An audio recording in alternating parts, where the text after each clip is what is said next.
The Music of Ego, Part 3. Very early the next morning, before sympathizers arrived to greet his wife, Amado ran back into the bush and hid himself. He listened as people discussed how shocked and sad they were about his death. They sat in twos and threes, talking about how they would miss him and his music. Who will entertain us now?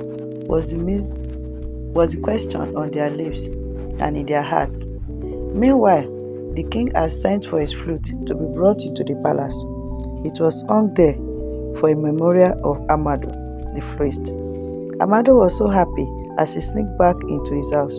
He related his findings to his wife, and they were both happy and satisfied. They even praised themselves for being smart. Amado kept this up. Gradually, days turned into weeks turned into months. His secret was not discovered. But after a few months, it seems people started forgetting him. No one was discussing about him any longer as they go to their various businesses. There wasn't any gathering talking about him again. He was so forgotten. Amado became sad that the villagers had quickly forgotten him. He thought they would be sad for years.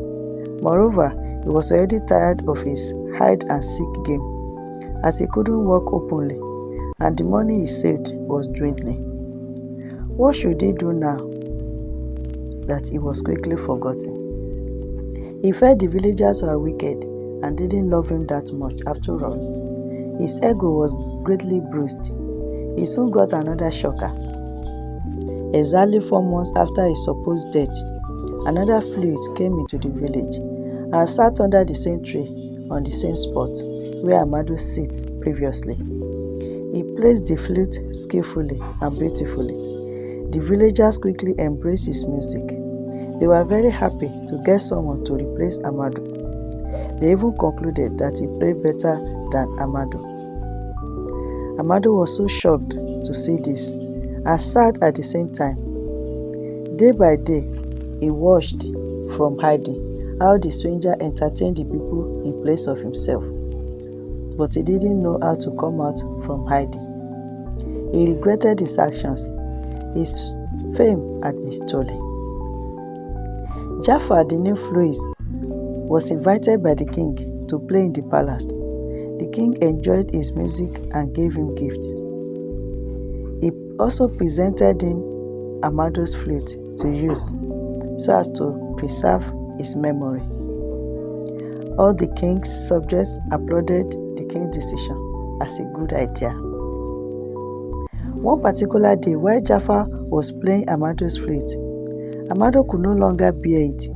He jumped out of his hiding and tried to snatch the flute.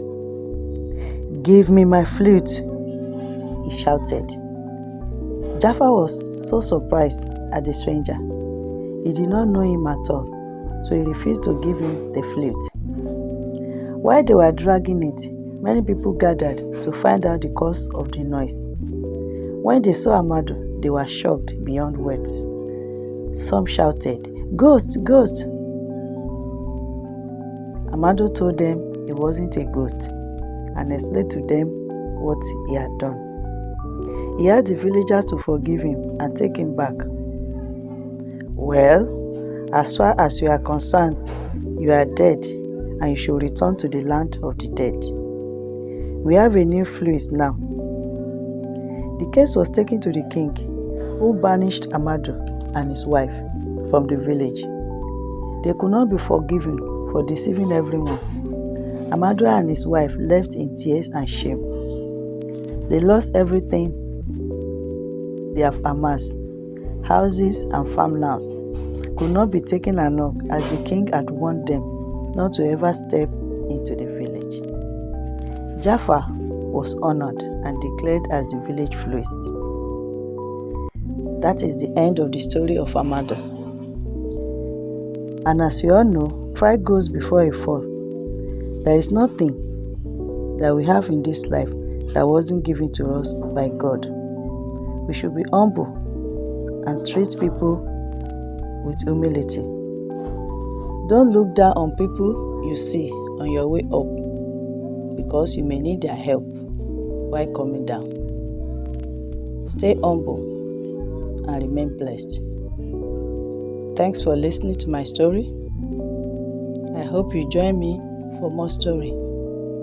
Don't forget to like, share, and comment. And most importantly, please subscribe to my channel. Thank you.